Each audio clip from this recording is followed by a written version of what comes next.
Hello అండి. ఎలా ఉన్నారండి అందరూ? బాగున్నారా? మీరంతా బాగుండాలని మనస్ఫూర్తిగా దేవుడిని కోరుకుంటున్నాను.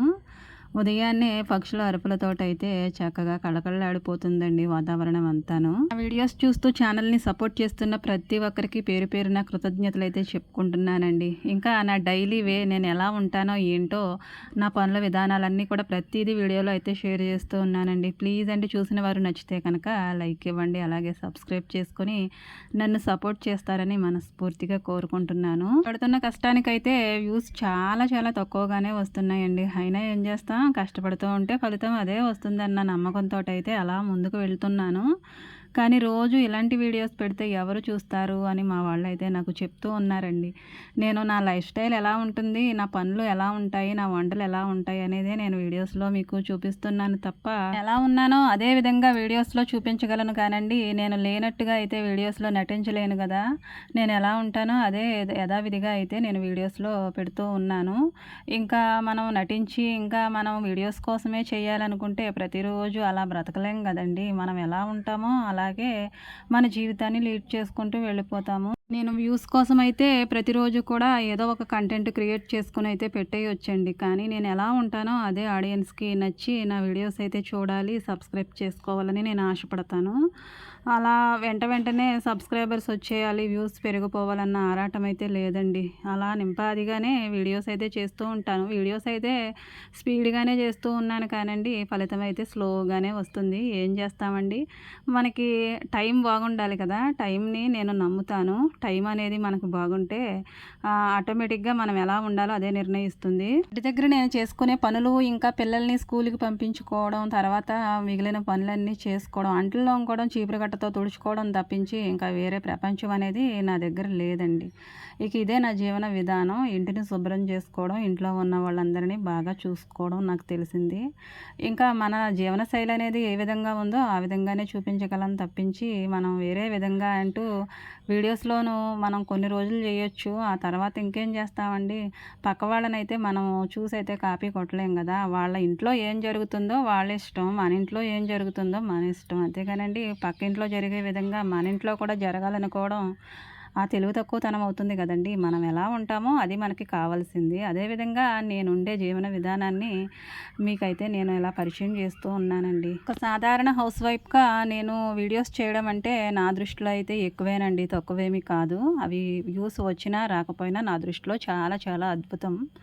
ఎందుకంటే ఇలా వీడియోస్ చేయడానికి ఇంట్లో వాళ్ళు ఒప్పుకోవాలి కదండీ! వాళ్ళని ఒప్పించాలి. ఇలా మీడియాలో కనిపించాలంటే చాలా చాలా ధైర్యం గూడా కావాలి. నా స్వభావరీత్యా అయితే ఇప్పుడున్న ఈ జనరేషన్‌కైతే నాకు ఏమాత్రం సంబంధం లేనట్టుగానే ఉంటానండి. ఎందుకంటే నాకున్న అనుభవాలు, నాకున్న ఇష్టాయిష్టాలన్నీ కూడా ఇప్పుడున్న వాటిలోనైతే ఎక్కడా కూడా కనిపించవు.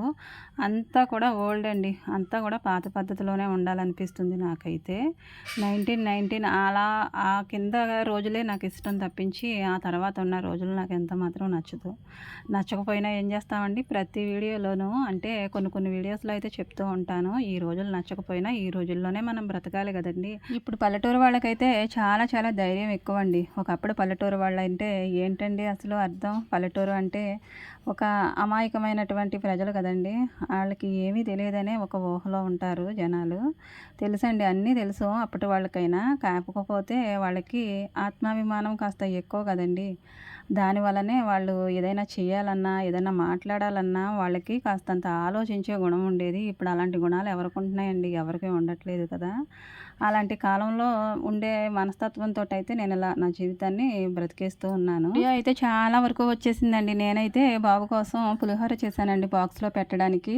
తనైతే రెడీ అవుతూ ఉన్నాడు. ఒక పక్కనైతే ఒక అట్టు కూడా వేసిచ్చేసానండి, మినపట్టు. అది పక్కన పెట్టేశాను. తను స్నానం చేసిన తర్వాత దాన్ని తినేసి స్కూల్‌కైతే బయలుదేరి వెళ్ళిపోతాడు. ఇంకా నేనైతే టిఫిను ఇడ్లీ అయితే వేస్తానండి. ఆ తర్వాత ఇక వంట సంగతి అయితే చూసుకుంటూనే మీతో అయితే మాట్లాడుతూ ఉంటాను. ఇంట్లో వాళ్ళతోనే ముభావంగా మాట్లాడే మనస్తత్వం ఉన్నవాళ్ళు త్వరగా అయితే నలుగురితో మాట్లాడడానికి కానీ, నలుగురిలో ఉండడానికి కానీ ఇష్టపడరు కదండీ! ఇక అలాంటి పరిస్థితే నాది కూడా. అలాగని ఇంట్లో వాళ్ళతోనేమి నేనంత అసౌక్యంగానేమి ఉండనులేండి. మంచిగానే ఉంటాను. ఏదైతే మనకు నచ్చుతో అదే మనకు దగ్గరవుతూ ఉంటుందండి. కనీసం నేను వాట్సాప్‌లో కూడా ఎప్పుడూ స్టేటస్‌లో నా ఫోటో గానీ, అలాగే ప్రొఫైల్‌లో ఉండే దాంట్లో ఎప్పుడూ కూడా నా ఫోటో అనేది షేర్ చేయడం అసలు నేనెప్పుడు చేయలేదండి. అలాంటిది నేను ఇలా మొత్తం అంతా కూడా చూస్తుంది కదండీ యూట్యూబ్ అంటే.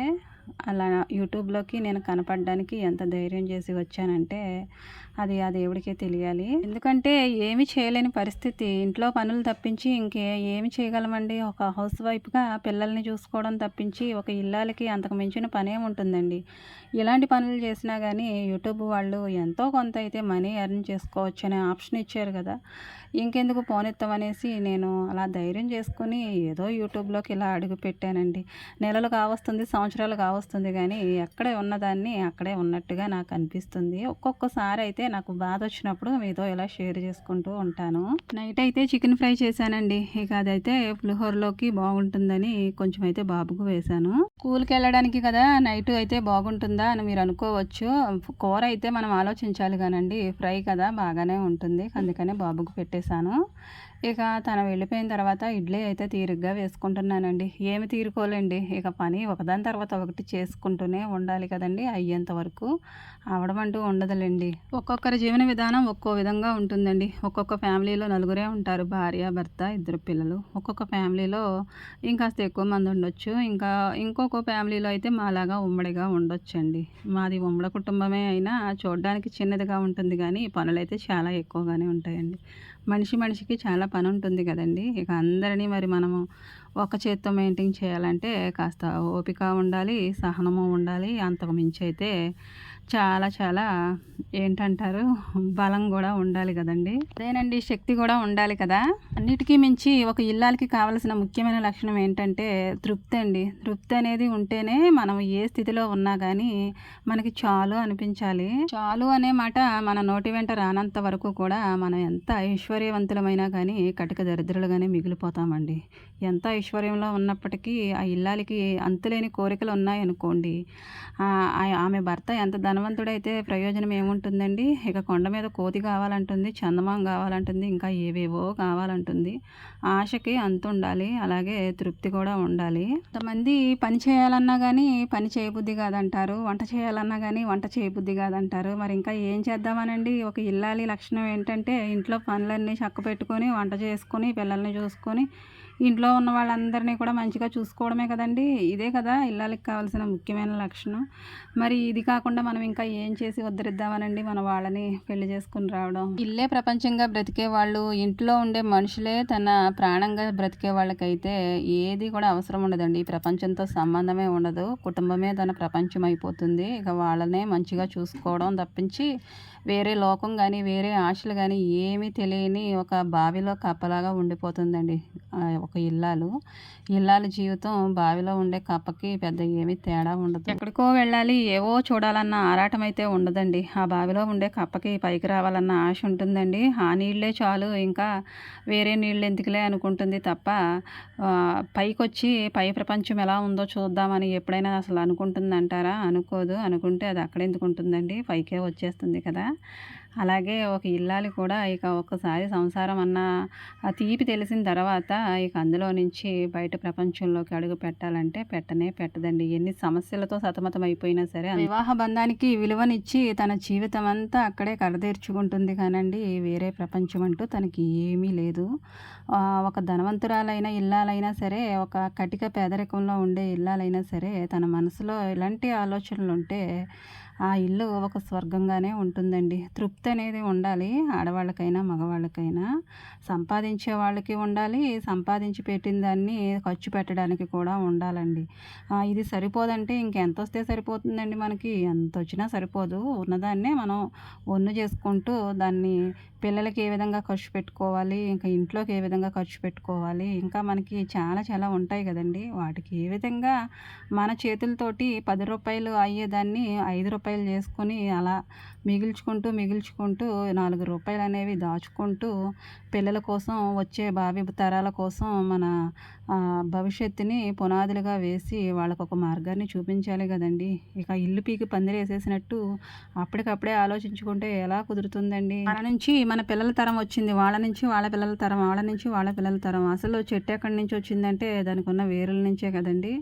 ఆ వేర్లు అనేవి సరిగా ఉంటే పైన ఆ కాండం అనేది చాలా చాలా హెల్తీగా ఉంటుంది కదండీ. మనం సరిగా ఉంటే, మనం సరిగా ఆలోచిస్తే వచ్చే తరాలన్నీ కూడా చాలా హ్యాపీగా ఉంటాయి. పెద్దగా ఆస్తిపాస్తులు ఏమీ లేకపోయినా కానండి, మనసు నిండా తృప్తి అనేది ఉండాలండి. ఆ తృప్తి ఉంటే మనకి ఏదున్నా లేకపోయినా కానీ అందులో ఇమిడిపోయి ఎలాగ బ్రతకాలో, ఎలా మనము జీవితాన్ని సార్థకం చేసుకోవాలనేది అర్థమైపోతుంది మనకి. ఏ పనిముట్టు బాగోకపోయినా కానీ దాన్ని వెంటనే మనం ఏదో ఒకటి చేసేయాలన్న ఆలోచన ఉంటుంది. తీసేయాలన్న ఇది కూడా ఉంటుంది. ప్రతీదీ కొత్తదే కొనుక్కోవాలన్న ఆలోచన ఉంటుంది.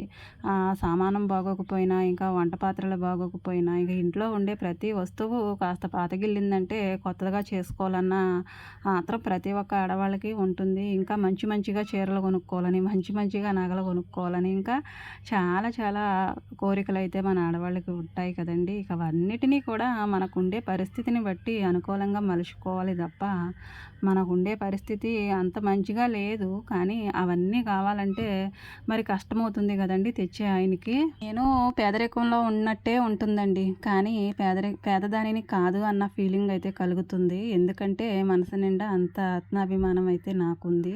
పేదరికాన్ని సైతం తక్కువగా కనపడేలాగా నా ఆత్మాభిమానం కప్పేస్తుందండి.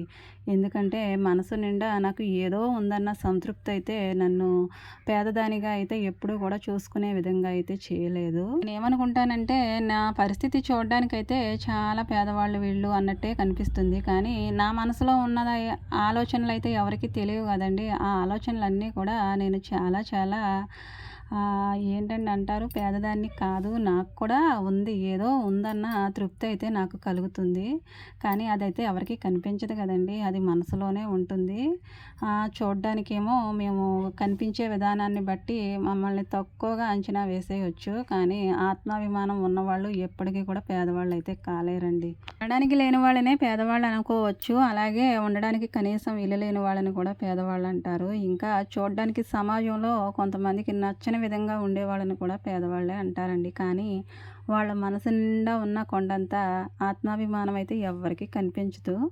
అది ఉన్నవాళ్ళు ఎప్పుడూ కూడా ధనవంతులే అని నేను అంటానండి. ఎంత ఉన్నా కానీ కొంతమందికి ఏదో లేని అసంతృప్తి అయితే ఉంటుంది. అలాగే ఏమీ లేకపోయినా ఆ పూటకి వేరొకరి దగ్గర చేయి చాచి అడిగి తింటేనే కానీ రోజు గడవని వాళ్ళకి మనసు నిండుగా నాకు ఈరోజు అక్కడికి వెళ్తే కడుపు నిండిపోతుందన్న తృప్తితోటి అయితే వెళ్తారు అక్కడ. కటికి పేదవాడికి ఉండే నమ్మకం ముందు ధనవంతుల నమ్మకం ఏపాటిది అనిపిస్తుందండి నాకు. అలాంటప్పుడు వాళ్ళకి చక్కగా సంతోషంగా ఉంటారు. ఏ రోజుని బాధ ఉండదు వాళ్ళకి, నవ్వుతూనే ఉంటారు. కానీ ఆస్తులు ఉన్న వాళ్ళు ఏ రోజైనా నవ్వు ఉంటుందంటారా?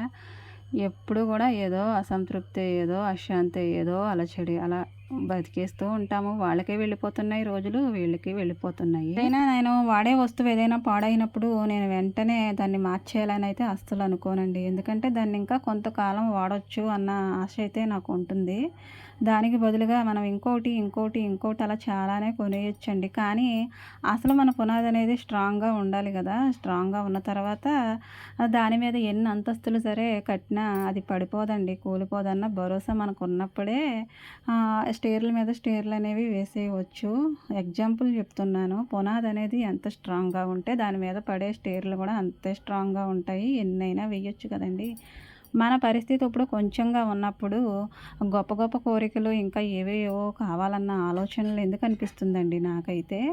ముందు మన పరిస్థితి, మన బ్యాక్గ్రౌండ్ అంతా కూడా చక్కబెట్టుకున్న తర్వాత తీర్చుకుందాంలే, కొనుక్కుందాంలే అని ఆలోచిస్తాను. ఆ ఇల్లు అయితే చాలా చాలా చిన్నదండి. కానీ అందులో మేము చాలా చాలా సంతోషంగా ఉన్నాము. ఎందుకంటే ఇల్లు చిన్నదా పెద్దదా అన్నది కదండి కావాల్సింది. అందులో ఉండేవాళ్ళ మనసులు అన్నీ కూడా దగ్గరగా ఉన్నాయా లేవా అనేదే కావాలి. పెద్ద పెద్ద ఇళ్ళల్లో ఉంటారు కానీ ఒకరికి పొంతన ఉండదండి. ఒకరి మాట ఒకరికి నచ్చదు. ఎవరికి వాళ్ళే విడివిడిగానే ఉండడానికి చూస్తారు. కానీ ఇప్పటివరకు దేవుడి దయ వల్ల నా ఫ్యామిలీలోనైతే అందరి మనసులో కూడా ఒకటే, అందరిది ఒకటే మాట. ఇంకా అలాంటప్పుడు ఇల్లు చిన్నదైతే ఏంటండి, సర్దుకుపోయే మనస్తత్వం, అందరూ కూడా ఒదిగుండుకుపోయే గుణము ఉంటే ఇక ఆ ఇల్లు స్వర్గమే కదా. ఇంకా అది చిన్నదైతే ఏంటి, పెద్దదైతే ఏంటి, ఇంట్లో ఉండే మనుషులు మనస్తత్వాలను బట్టి ఇల్లు అనేది అందంగా కనిపిస్తుంది. ఇంకా ఎంతమంది ఉన్నా కానండి ఆ ఇల్లు అసలు ఇరుకే అనిపించదండి. ఇంకా చాలామందికే ప్లేస్ ఉన్నట్టే కనిపిస్తుంది. ఎందుకంటే అందులో ఉండే వాళ్ళ మనసులు అయితే చాలా విశాలం కాబట్టి. ఆ ఇల్లు చిన్నప్పుడు పిల్లలు చిన్నగా ఉన్నప్పుడైతే మా ఇల్లు చాలా విశాలంగా అనిపించేదండి నాకు. ఇంత పెద్ద గది మాకొక్కళ్ళకేనా అనిపించేది. కానీ ఇప్పుడు మరి పెద్దోళ్ళు అయిపోయారు కదండీ! కాస్తంత ఇరుకుగా అనిపిస్తుంది. అయినా పర్వాలేదండి. ఎందుకంటే అడ్జస్ట్ అయిపోవడం తెలుసు కాబట్టి ఇది చిన్నగా ఉన్నా గానీ పెద్ద ప్రాబ్లమ్ ఏమీ లేదు. ఇంకా మా పాప వాళ్ళైతే బస్సులో వెళ్ళేటప్పుడు, వచ్చేటప్పుడు అటు ఇటు అయితే దారిలోనూ ఇళ్ళైతే చాలా చాలా కనపడుతూ ఉంటాయి కదండీ! చాలా రకాల ఇల్లు కనపడుతూ ఉంటాయి. డాబాలు కనపడతాయి, పెంకుటిల్లు కనపడతాయి, పూరి గుడిసెలు కూడా కనపడతాయి. అలాగే అన్ని ఇళ్ళు చూసుకుంటూ వచ్చి లాస్ట్‌కి మా ఇంటి దగ్గరకొచ్చాక మా పెద్ద పాప అంటది, "అమ్మ మన ఇల్లంత అందంగా ఏ ఇల్లు కనిపించదమ్మా నాకు" అని అంటుంది. అంటే మా ఇంటిని అంత గొప్పగా ప్రేమిస్తుందండి నా బిడ్డ. ఆ మాట అన్నప్పుడైతే నాకు చాలా సంతోషం అనిపించింది. ఎందుకంటే అమ్మ మనం ఇంకా ఇలాంటి ఇంట్లోనే ఎందుకుండాలి అన్న మాట అయితే నా పిల్లల నోటి వెంట రాదండి. ఎందుకంటే ఈ ఇల్లంటే వాళ్ళకి అంత ఇష్టం అనమాట. చిన్నప్పటి నుంచి పుట్టి, పెరిగి వాళ్ళు బాల్యం అంతా గడిపింది. ఇంకా వాళ్ళ సంతోషాలు అన్నీ కూడా ఈ ఇల్లు చూసింది కదండీ! ఈ ఇంటితో వాళ్ళకి అనుబంధం అనేది చాలా ఎక్కువ. ఇలాంటి ఇల్లు ఇప్పుడైతే చాలా అరుదుగానే కనిపిస్తాయండి. ఎక్కడా కనిపించవు కదా! అన్నీ కూల్చేస్తూ ఉన్నారు. ఇక టైం వస్తే మాది కూడా తప్పదనుకోండి. కానీ అంతవరకు ఇందులో ఉండడం చాలా చాలా ఇష్టంగా ఫీల్ అవుతారు మా వాళ్ళైతే. నేను అలానే అనుకుంటానండి. ఇలా కిందకి ఉంటుంది. రోడ్డు మీద నుంచి చూస్తుంటే చాలా పాతకాలం పురాతనమైన ఇల్లులాగా అనిపిస్తుందండి. అయినా మా ఇంట్లో ఏదో కళ ఉన్నట్టయితే నాకు కనపడుతూ ఉంటుంది. సర్దుకుపోయే గుణం ఉండాలి కానండి, మన పరిస్థితి ఎలా ఉన్నా కానీ అది మనకి ఇష్టంగానే ఉంటుంది. ఇక ఎన్నున్నా కానీ సర్దుకుపోయే గుణం మన దగ్గర లేనప్పుడు కోటలో పెట్టినా కానీ మనకు అది కటిక చీకటిలాగానే ఉంటుంది కానీ వెలుతురు అనేది కనిపించదండి. ఇక మనం ఉన్న చోటే మనం వెలుతురుని వచ్చేలాగా చేసుకోవాలి కానీ ఉన్నదాన్ని ఊడపీకేసుకుని అక్కడ చీకటి అలుముకునేలా అయితే అస్సలు చేయకూడదు కదండి. మనం చెట్టు కింద ఉన్నా సరే అక్కడ మనము మన వాళ్ళతోటి ఉండే ఆ సంతోషాన్ని బట్టే ఆ చెట్టుకు ఒక అందం వస్తుంది, ఒక విలువ వస్తుందండి. మనం ఉండే ఇల్లు ఎలా ఉందనేది ఎవరు చూడరండి. ఆ ఇంట్లో ఉండే ఇల్లాల పరిస్థితి ఏంటనేదే చూస్తారు. ఈ రోజుల్లో అయితే అలా చూసేవాళ్ళు కూడా చాలా తక్కువగానే ఉన్నారులేండి. ఇక వీళ్ళ ఇల్లు ఎలా ఉంది, వీళ్ళ వాకిలు ఎలా ఉంది, లోపల ఏ విధంగా డిజైన్ చేశారు, ఇవేనండి ప్రజెంట్ అయితే చూసేవి. ఇంకా ఇక ఇల్లుని బట్టే మనుషుల్ని కూడా అంచనా వేసేస్తున్నారు. నాకు అది ఎంత మాత్రం నచ్చదు. ఇల్లు మంచిగా ఉంటే ఇంట్లో ఉండేవాళ్ళు కూడా అలానే ఉన్నట్టా అండి? ఇల్లు మంచిగా లేకపోతే ఇక ఆ ఇంట్లో ఉండేవాళ్ళు కూడా ఆ ఇల్లులాగానే ఉన్నట్టా? కాదు కదండీ! వజ్రం కూడా ముందు చూడగానే మట్టిలాగానే కనిపిస్తుంది. బంగారమైనా సరే అంతే. దాన్ని కాచి, వడపోసి దాన్ని మేలిం బంగారంగా చేస్తేనే గానీ అది మనుషులకి బంగారంలాగా కనిపించదు. ఇంకా ఈ వజ్రం సంగతి కూడా అంతే కదండీ! దానికి పదును పెట్టి, పెట్టి సానబట్టి, పడితేనే కానీ అది మెరుస్తుందంటారా? మెరుపొస్తుందంటారా? ఇక ఈ పేదరికంలో మగ్గుతూ, మగ్గుతూ, మగ్గుతూ బ్రతికే వాళ్ళ జీవితాలు కూడా అంతేనండి. మనసు నిండా ఏదో సంతోషం, ఏదో ఆనందం, నేనేదో చేయగలనన్న తృప్తి, నా వాళ్ళకి నేనేదో చేసేస్తున్నానన్న సంతృప్తితోటైతే ఒక పేద ఇల్లాలిగా ఇలా బ్రతికేస్తూ ఉన్నానండి. నా జీవితాన్ని ఇలా లీడ్ చేస్తూనే ఉన్నాను. చేస్తూనే ఉంటాను. ఇది ఎంతవరకంటే నేను ఉన్నంత వరకు కూడా ఇంతే. పరిస్థితులనేవి వాటంతట అవే మారతాయి. వాటంతట అవే సర్దుకుంటాయి. మనం అలా మన పని మనం చేసుకుంటూ ముందుకెళ్ళిపోవాలి. ఉన్నదాంతో తృప్తి పడుతూ. ఒక్కోసారి సంతోషం వస్తుంది. ఒక్కోసారి అయితే చాలా చాలా కష్టాలొస్తాయి. కటిక పేదరికం, కటిక దరిద్రం ఇవన్నీ కూడా మనుషులై పుట్టినందుకు మనమే భరించాలి. మనమే చూడాలి. ఇంకా చెప్పాలంటే అన్ని సమస్యలు కూడా ఇలాంటి ఇళ్లల్లోనే ఉంటాయండి. ఎందుకంటే భరించే శక్తి ఎక్కువగా ఉంటుంది కాబట్టి ఆ సమస్యలు కూడా ఇలాంటి ఇళ్ళకే ఎక్కువగా పరిమితం అవుతూ ఉంటాయి. ఎన్ని సమస్యలతో సతమతమైపోయినా ఒకటి దాటుకుని ముందుకెళ్ళేలోపు మరొకటి వచ్చి ముంచేయడానికే చూస్తుంది. దాన్ని దాటుకొని పైకి లేచేలోపు మరొకటి ఇంకా ఇలా ఎన్నో వస్తూ ఉంటాయండి. ఎన్నొచ్చినా పర్వాలేదు, తట్టుకునే శక్తి ఉన్నంత వరకు కూడా పోరాడుతూనే ఉండాలి వాటితోనూ. అంతేగాని భయపడిపోయి ఇక ఇలాంటి జీవితం నాకొద్దు బాబోయ్ అని అయితే ఎప్పుడూ అనిపించలేదండి ఇంతవరకు కూడా. నీకు అనిపించవచ్చు ఇంత చిన్న వయసులోనే అంతలా పెద్ద మాటలు మాట్లాడుతున్నావు, నీకేం సమస్యలు వచ్చాయని మీకు అనిపించవచ్చు. తో సంబంధం లేదండి. ఆ ఇంటి బాధ్యతలన్నీ నావే అనుకున్నప్పుడు ఆ ఇంట్లో వచ్చే సమస్యలన్నీ కూడా నావే అవుతాయి కదా! ఇలా ప్రతి సమస్యను ఎదుర్కొంటూనే అలా జీవితాన్ని అయితే గడిపేస్తూ వస్తున్నాను. సంతోషాలు వస్తున్నాయి, బాధలు వస్తున్నాయి, కష్టాలు వస్తున్నాయి. అన్నిటికీ మించి కన్నీళ్ళు కూడా చాలా చాలా ఎక్కువగానే వస్తున్నాయి. వాటన్నిటిని దిగమింగుకుంటూ రేపటి కోసం ఆశగా పరిస్థితి మన చేతిలోనే ఉంటుందండి. అది మార్చుకోవాలా లేదంటే ఇంకా దిగదార్చుకోవాలా అనేది మన చేతిలోనే ఆధారపడి ఉంటుంది. ఎన్నో సమస్యలు వస్తున్నాయని వాటికి భయపడిపోయి ఎప్పుడు కూడా ఇక జీవితం వింతే, ఈ జీవితం నాకొద్దు అన్న మాట అయితే నా నోటి వెంట రాలేదు. ఎందుకంటే ఇంకా పోరాడదాం, ఇంకా మంచి రోజులు వస్తాయేమో, మంచిగా ఉంటామేమో అన్న ఆశ అయితే నన్ను ఇలా బ్రతికిచ్చేస్తూ ఉందండి. ఏమంత వయసు అయిపోయిందని ఇంత పెద్ద పెద్ద మాటలని మీరు అనుకోవచ్చు. ఇక నా సమస్యలకు సంబంధించి కొన్ని కొన్ని వీడియోస్ అయితే నేను తర్వాత వీడియోస్లో అయితే షేర్ చేస్తూ ఉంటాను. అప్పుడు మీకే అర్థమవుతుంది నేను మాట్లాడే మాటలకి ఇంకా ఇంట్లో జరిగే విషయాలకి ఏమైనా పొంతన ఉందో లేదో మీరే చెప్పాలి. నాకు ఎన్ని సమస్యలు వచ్చినా కటిక పేదరికంలో మగ్గిపోయినా మనసు నిండా ఏదో తృప్తి అండి. నాకు ఏదో ఉందన్న ఆశ అయితే నన్ను ఇలా నడిపించేస్తూ ఉంది. వీడియో కనుక నచ్చితే తప్పకుండా లైక్ చేయండి, కామెంట్ చేయండి, హైప్ చేయండి. Thank you for watching.